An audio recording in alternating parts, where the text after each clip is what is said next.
Jason Martin, formerly known as Problem, What's going on? here in the studio in Los Angeles, California. What is I owe myself? Why do you feel like you owe yourself at this point of your career? Um, I I've been blessed to work with some of the greatest people on earth. Have done business with some great people. I've been the assist man for a lot of different movements, a lot of different just things, and I just feel like this is the first time that I'm in like full control. As far as like where I'm about to go sonically, what it's gonna look like, who I choose to empower, who I choose to do business with, the whole 9 yards. And I felt like I owe myself this moment. As an artist, as a person, as a creative, as a father, as a son, like just to extend the legacy of the Martin name is really important to me. So I owe myself everything that embodies this project. Well, you definitely have done an incredible career run. I mean, some people can only imagine just half the stuff you were able to accomplish, let Man, alone everything you were able bless. to accomplish. In some of the, like you mentioned, some of the great artists and producers that you work with. And speaking of production, Hmm. who's handling the production on this project with Man. Jason Martin? This young group called the Melodics. Okay. Shout out to my brother Miles. He actually forced me to do this project with them. He had been hearing about them in the streets. They're uh, they're a collective. They play every instrument. If somebody plays an instrument, backgrounds, engineers, they do everything. So they were like a one stop shop. So with what I know and what they're about to do, we were able to produce collectively a project together. And I can't wait for everybody to hear it, man. I was really intentional about empowering new voices, new sounds, new businesses.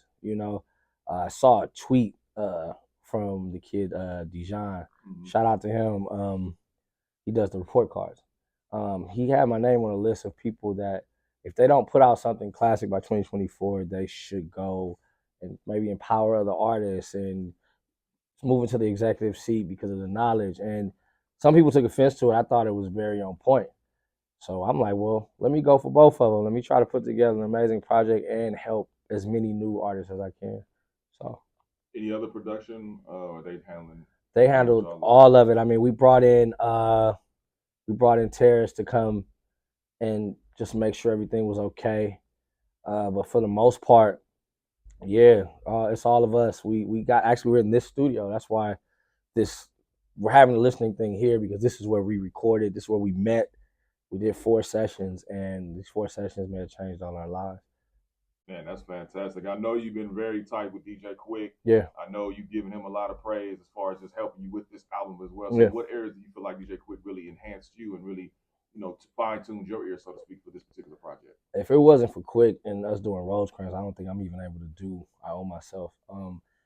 I had never heard myself over a whole project of that style of instrumentation before. So when I had a chance to come and do it again, I of course called him, let him hear it. And then during the mixing process, he just heard that he's like, man, I have to do your voice. I have to make sure your voice sounds like Problem. Mm-hmm. We know you're doing Jason Martin, we understand, but your voice is what propels this thing. So he came in the fourth quarter, man, and assisted my boy Marcel, who was mixing the bulk of the project, and the other vocal engineers we brought in, and we just had the team dialed in. But he was right there at the end, making sure that my vocals stood tall and I sounded like myself. Definitely coaching. Yeah, and no, he got in there. Oh, you Like, got in there. oh, Okay. he definitely got in there. He got Okay. in there. He did his 1, 2, 3, 4. But once you do it once, it's like a copy and paste situation. But without him, like the album doesn't sound the way it sounds. Absolutely. Now, I want to talk. I want to switch reels a little bit because you're cold in the music game, but you also have a really cold business hand, man, an immaculate business hand, I should say, with Coffee and Kush. Talk a little bit about what inspired you to do in that direction as far as Coffee and Kush, and then also Compton Coffee. Right. Well, coffee and kush derived from the pandemic. Just getting up and seeing different things, walking in the morning, walking to coffee shops and smelling like weed and kind of figuring out I wasn't the only one. And then I figured out that there was a ton of successful people that were doing the exact same thing and just kind of see that the world was kind of spinning before a lot of my peers got up. Business wise, it looked like a place that I could attack. And I can see that the hip hop hadn't opened an eye to it yet. I mean, now today we have Jada Kiss I saw who has a coffee shop. I mean, he has coffee with his family, which is amazing. Like the more the merrier, you know. Uh, but I see something like bringing Amsterdam to Los Angeles was always the goal.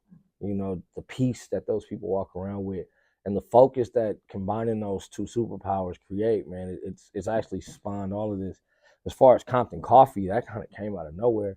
Shout out to my lawyer Eric Shevin. He reached out, said these guys want to do some business with you. We met. It was an amazing experience. Shout out to Bigsby, and then all of a sudden we were starting Compton Coffee. So it's perfect for me to pair that with the trucks that are coming, the Coffee and Kush Lounge that is coming, Dub's Coffee, which we already have in West Hollywood, and other outlets that we plan on being in before the year is out. And that's a great thing, man. Congratulations on those business ventures. I look at those business ventures because everybody knows you from music for the Yeah, most part, but I highlight the business aspect because I feel like you coming from Compton, yeah, you inspiring so many people and so many young people that are coming from there that they can also have an alternative to not just being a musician or athlete, but they can also be a business person as well. yeah. And then I want people to know too. It's really tough. It's not like this thing just takes off. Like a lot of us, we talk about how successful things are, and like when they're winning, we clap. There was two, 2.5 years of no finances actually coming in, a lot going out. My investors, my partners, we were all scratching our heads a few times because it was a new space. So to still be standing here and now finally in the green on certain situations is a beauty. So I recommend that everybody don't try to just hit the lick. A lot of people died out after 5, 6 months, even in this company, and because they thought this was going to be this quick lick. And this has been a 5 year plan for me since day one. I knew it would take a while just from building the career prior in music. Everything takes a little bit, but I'm excited, man. I'm excited that everything's happening all at the right time with the music, with the companies budding in the right direction. I'm blessed. Hey man, is this it for you? Is this the last project, or will we get more Jason Martin projects and no more problem This projects? is the first Jason Martin project. I think we're at the beginning of something brand spanking new. Uh, I don't, I don't, I'm not even looking at it like that. You know, I'm more so like I'm in the present with this moment right here. We recorded this project in June of last year, and I had no clue what we were gonna do with it, and everybody else forced me to pay attention to it. If that makes any sense. So for us to be sitting here and like these people are here, a lot of these people are the ones that are involved in it. To be here now, like we're getting ready to come out with this project, and I'm just enjoying that. I don't even know what's next. I know what's now, and I owe myself is what I'm on right now. What's the latest with Diamond Lane? I saw Good Luck outside. I know Hmm. you got Airplane James, who's been incredible. Yeah, What's is that? Is there a future also for Diamond yeah. Lane? Or Diamond Lane is forever, man. I think Plain is set to really take it and run it into the next decade. As far as me, business wise, I'll always do business with my brothers. We get checks together from my back catalog. We are friends before this music thing. This is just me starting my own company. So yes, I'm highly active in talking to the CEO on making sure that everything runs a certain way. We're brothers first. That's forever, but right now it's 50 million. there you go. Yeah, Lastly, I know you're being really tight with Snoop. yeah, You've done a lot of work with Snoop Dogg. 30th anniversary of Doggy Style. They're yeah. going to do it at the Hollywood Bowl. Really big. Him, Dr. Dre, actually in a live instrumentation type of situation. Would Are you a part of that in any way, or were you looking forward to be a part of that, or just being on the outside watching the magic happen? Man, if I get the call, I'm coming. You already know that, but I honestly, I'm a fan first. That's my brother, so I want to watch it. I want him to enjoy that. I don't even want this to be about who's gonna come out. I'd rather him take that shit to the neck. He got enough records for all of us. You get what I'm saying? I just want to enjoy that moment for him, with him, to watch him now be the owner and sole boss of Death Row after all he's been through, and to now be able to celebrate with the guy who brought him in at the Hollywood Bowl with an orchestra, bro. This has nothing to do with me. I'm gonna be there with my pom poms on, shaking. But you already know if they hand me that mic, well, watch, you gonna hear it come out. So don't even trip.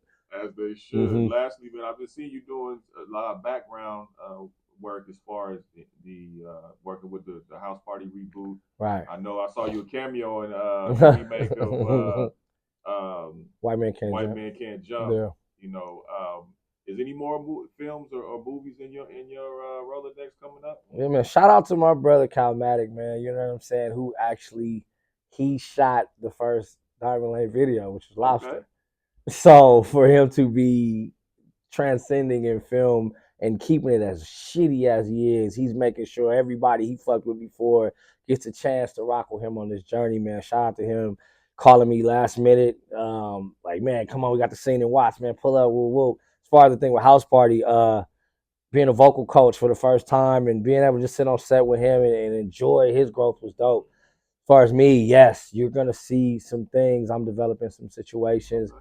Me and Luck and my folks Raquel, we wrote a script about One Wild Night of 7 to 7 at World on Wheels. It's called 7 to 7. Sorry, Okay. and it found the laps of Issa Rae, and now me and Issa are in the developmental stages. So we're gonna see where it goes. Like it's I don't even know if I can say that, but fuck it, we're gonna put everything out in the air. So we're at that stage where we're building it and what it can be, but hell yeah, you're gonna see me creating in all mediums.